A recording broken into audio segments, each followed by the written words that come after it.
வணக்கம் நண்பர்களே. இன்றைக்கி நம்மளது சக்தி திருமகன் படத்தை பற்றி நான் கதையை தான் இப்போ சொல்ல போகிறோம்.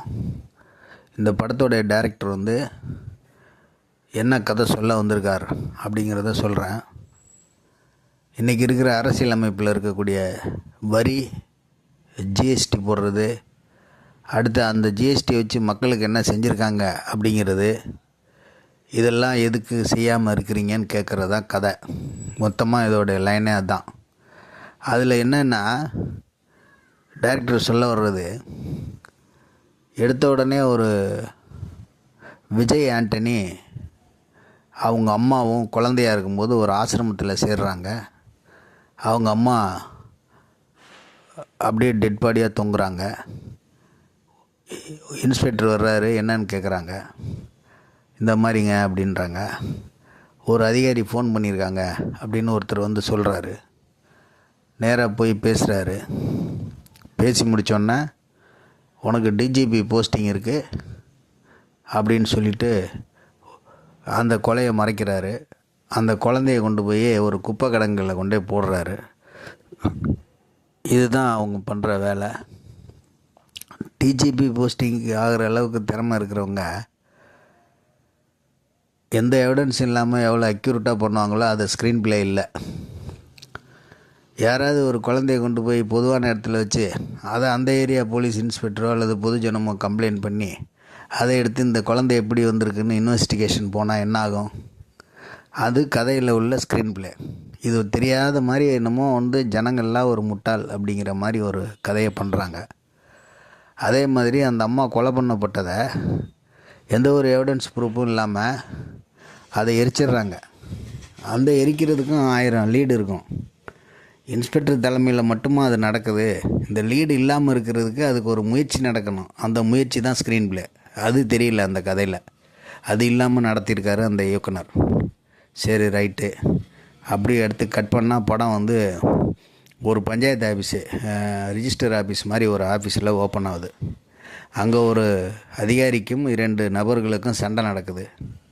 அந்த சண்டையில் முக்கியமான காரணம் என்னன்னு கேட்டிங்கன்னா, என்னுடைய 40 லட்ச ரூபாயை தின்னுட்டு அது எதுக்குமே வேலைக்கு ஆகாதுன்னு சொல்கிறியே எப்படிடா அப்படின்னு சொல்லி அவன் தகராறு பண்ணுறான்.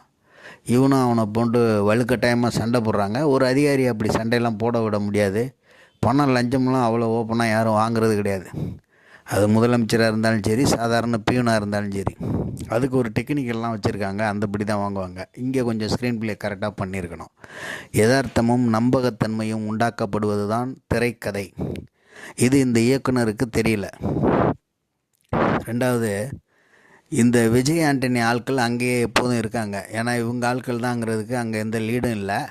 ரொம்ப சீனுக்கு அப்புறம் விஜய் ஆண்டனியை ஒரு சூழ்நிலையில் போலீஸ் அரெஸ்ட் பண்ணும்போது இவங்க எல்லாத்தையும் சேர்த்து பிடிப்பாங்க. அதை வச்சு நான் இங்கேயே சொல்கிறேன். அதில் டீ கடையில் இருக்கிறவர், என்ன பிரச்சனைங்க, நம்ம பார்த்துக்கலாங்க, இது ஒன்றும் மேட்ரு கிடையாது, நீங்கள் இந்நேரம் போய் பாருங்கங்கிறாங்க. உடனே ஒரு விஜய் ஆண்டனிக்கு சில ஹீரோயிஸ் ஷார்ட்ஸ்லாம் போடுறாங்க. இறங்கி வர்றது, கட் பண்ணுறது. இது வரைக்கும் படம் ஜம்முன்னு போகுது. ஒரு போர் அடிக்கலை. ஆடியன்ஸ் எதிர்பார்க்குற எந்த ஒரு குற்றமும் அதில் இல்லாத அளவுக்கு போகும். படத்தில் அந்த அளவுக்கு நீட்டாக இருக்கும் அவங்களுடைய ஒர்க்கு. அதுக்கப்புறம் இவர்கிட்ட போகும்போது அவர் 40 ரூபாயில் 10 ரூபா எடுத்துக்குவோம், 10%. 4 லட்சம் எடுத்துப்பேன், மீதி தருவேன்னு அப்படிங்கிறாங்க. அடுத்து அதுக்கு சம்மதம் தெரிவித்த மாதிரி நடந்து அந்த வேலையை முடித்து அதுக்கு பண்ணுறதுக்கு ஒன்றும் அடிபடி தகராறு, சண்டையோ கொலையோ எதுவுமே பண்ணலை. போடுறது அங்கேருந்து இந்த மாதிரி உங்கள் மச்சான் பண்ணிட்டாராம் அப்படின்னு சொல்லி இந்த அதிகாரி ஒரு பெரிய மினிஸ்டருக்கு உறவினர் மாதிரி காட்டி அவர்கிட்ட உள்ள பணத்தை பிடுங்கிட்டு அவர் பதவியும் பிடுங்கி விட்டுறாங்க. அதில் ஒரு சின்ன குழப்பம் இருக்கும். மந்திரி பதவியை பிடுங்குறாங்களா இல்லை அதிகாரி பதவியை பிடுங்குறாங்களான்னு குழப்பமாக இருக்கும். மந்திரி கடந்து கதறுவார், நான் ஒரு மந்திரியாக இருந்தேன், என் பதவியே போச்சுங்கிறாரு. அதிகாரின்னா அதிகாரி தானே, தப்பு பண்ணவொன்னு தானே தூக்குவாங்க. அதுதான் அவங்க மாப்பிள்ளைன்னாங்க. இதில் ஒரு முரண்பாடு இருக்கும். ரைட்டு. அடுத்தது பார்த்திங்கன்னா, இந்த வில்லன் கேரக்டரு நாட்டை இன்றைக்கி ஆண்டுக்கிட்டு இருக்க நேரடியாக நிதியமைச்சர் மாதிரி ஒரு கேரக்டரை ஒரு லேடியை போட்டு அவங்க மூலமாக இங்கே தமிழ்நாட்டில் இருக்கக்கூடிய ஒரு கேரக்டரோட அடிக்கடி பேசுவாங்க. இந்த பேசுகிற பேச்சு பார்த்திங்கன்னா கான்வர்சேஷன், அதாவது பேச்சுவார்த்தைகள் நடத்திக்கிறது ஒரு இன்றைக்கி இருக்கிற பிராமணர்களுடைய பாஷை தான் பேசுவாங்க. இவங்க என்ன சொல்ல வர்றாரு கதையில் இயக்குனர்னா, இவங்கெல்லாம் அக்யூஸ்டு, இவங்க வந்து இந்த நாட்டை கெடுக்கிறாங்க அப்படிங்கிற மாதிரி வருவார்.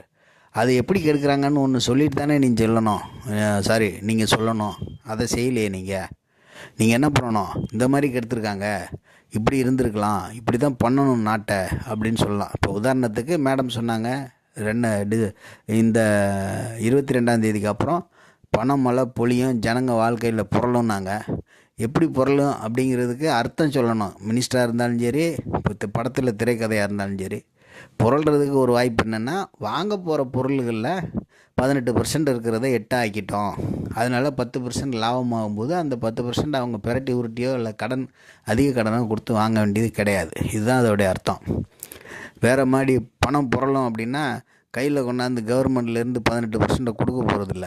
அப்படி கொடுக்குற மாதிரி இருந்தால் நாங்கள் அந்த காலத்துலேருந்து போட்ட ஜிஎஸ்டி யார் யார் இருக்காங்களோ அதெல்லாம் கணக்கு பார்த்துட்டு அவங்கவுங்க அக்கௌண்ட்டில் போட போகிறோம்னா தான் அது புரளும்னு அர்த்தம் இல்லையா?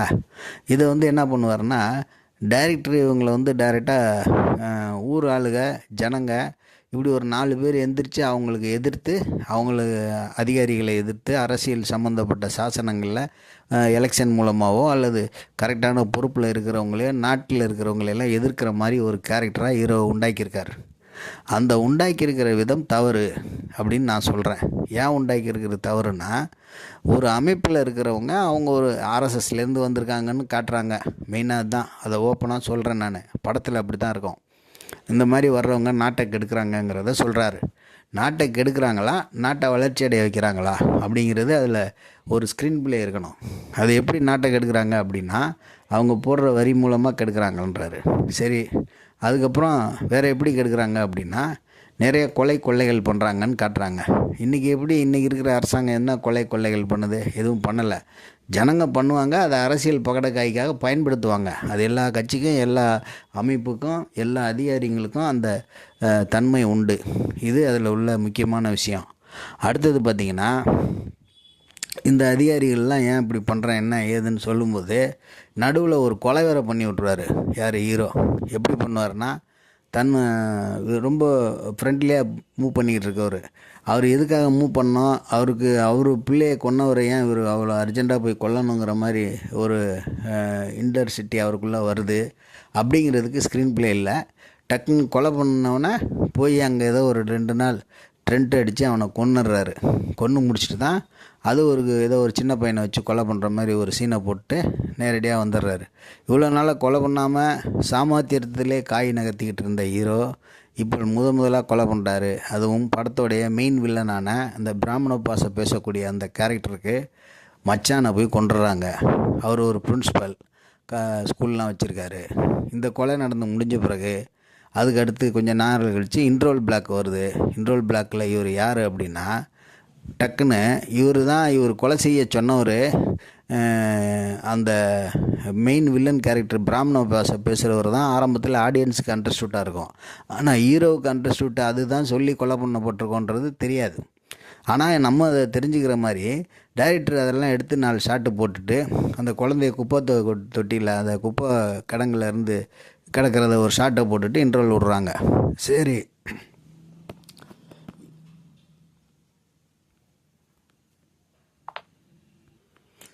இன்ட்ரோல் விட்ட பிறகு அது கொஞ்சம் நல்லா இருக்குமா அப்படிங்கிற மாதிரி ஐடியாவில் போய் பார்க்குறோம்.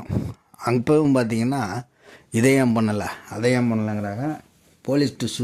போலீஸ் வந்து இவங்களை சுற்றி வளைச்சி அந்த ரிஜிஸ்டர் ஆஃபீஸ் பக்கத்தில் இருக்க பொட்டி கடை பாய் மாதிரி இருக்கிறவர், அப்புறம் இவர் கூடவே இருக்கிற நம்ம விவேக் சாரோடைய நண்பர், அவர் இன்னொரு 4-5 பேரை போலீஸ் பிடிச்சிடுறாங்க. பிடிச்சி ரொம்ப அடிக்கிறாங்க. இத்தனை கோடி என்ன பண்ணுற அப்படின்னு கேட்டால் பழைய ஜென்டில்மேன் கதை தான். அவர் வந்து ஒரு காலேஜ் கட்டிக்கிட்டு இருக்காரு அப்படிங்கிற மாதிரி இவர் என்ன பண்ணுறாரு, ஏழைகளுக்கெல்லாம் அதாவது அக்கௌண்ட்டில் கிரெடிட் ஆகிட்டுருக்கு அப்படின்னு காட்டுறாங்க. அப்புறம் 6400 கோடியை நம்ம சொல்கிறாங்க. அது எங்கே வச்சுருக்கேன்னு அடிக்கிறாங்க. அதுக்கப்புறம் இவரை தேடுறாங்க. மறுபடியும் ஒரு ஷேர் மார்க்கெட்டு, பங்கு மார்க்கெட்டு, அமெரிக்காவுடைய ஷேர் மார்க்கெட்டே இங்கேருந்தே எதோ சொல்லி ட்விஸ்ட்டு பண்ணி அதை ஒரு ஆட்டம் காட்டுறாரு. அப்படிங்கிறதுக்கு எந்த ஸ்க்ரீன் பிளேயும் இல்லை. இப்படி ஒரு செகண்ட் ஹாஃப் ஃபுல்லாகவே அங்கங்கே நடக்கிற சம்பவங்கள் எதுவுமே படத்துக்கு திருப்தியானது இல்லை, ஸ்க்ரீன் பிளேயோடையும் இல்லை. இதை என்ன பண்ணுறாங்கன்னா, இந்த அத்தை குத்தியாக ஒரு கம்ப்யூட்டர் வச்சு ஒருத்தனை வீடியோ எடுத்து ஒரு 10 நிமிஷம் கேமராவில் ஃபிலிமுக்கு தகுந்த மாதிரி இப்போ சினிமா மாதிரி எடுத்துகிட்டு இன்னொரு 5 நிமிஷம் ஷேர் மார்க்கெட் லாஸ் ஆகிடுச்சின்னு ஒரு இடத்துல காமிச்சு, அப்புறம் உலகமே நடுங்கிற மாதிரி காமிச்சு, அதுக்கப்புறம் இப்படி காமிச்சு, இதுவே இன்டர்வல் முழுக்க ஓடுது. கிளைமேக்ஸில் இவர் உட்காந்து ஒரு இடத்துல இருந்து நிறைய கேள்வி கேட்குறாரு.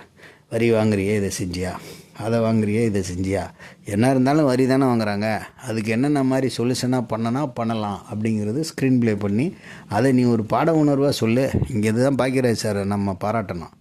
அவருடைய உதவி இயக்குநர்கள்கிட்டெல்லாம் அவர் இந்த இடம் நல்லா இல்லை அப்படின்னு ஒரு உதவி இயக்குனர் சொல்லிட்டாருன்னா அதுக்கு சொல்யூஷன் சொல்லு, அதாவது அதுக்கு மாற்று சீன் சொல்லு. உனக்குள்ளே ஒரு கருத்து இருந்து தானே நல்லா இல்லைங்கிற, அந்த கருத்துக்கு ஒரு மாற்று சொல்யூஷன் வச்சுருக்கல, அதை சொல்லு அப்படிம்பார். இல்லைன்னா சொல்லக்கூடாதும்பார். அதுமாரி இதில் இந்த மாற்று கருத்து இல்லை, என்ன மாதிரி அங்கே பண்ணணும் அப்படின்னு சொல்லிவிட்டு விட வேண்டியதானே. நீ ஏன் பண்ணலை அப்படின்னு கேட்குறதுக்கு ஒரு படமாயா? இதுதான் நடந்துக்கிட்டு இருக்கு. இப்படி பண்ணாமல் இப்படி பண்ணியிருந்தால் நல்லா இருக்குன்னு சொன்னால் படம் பிரமாதம். இப்போ சூப்பர் ஹிட்டு, நல்ல கதை. ஆனால் அந்த கதையில் ஜனார்தனம் இன்றைக்கி இருக்கக்கூடிய மக்களை நசுக்குதுங்கிறது தான் அவர் சொல்ல வர்றாரு. அதை ஒழுங்காக சொல்ல தெரியல. ஆகவே மக்களே, இதான் கதை. அடுத்த வேறு ஒரு படத்தில் சந்திப்போம்.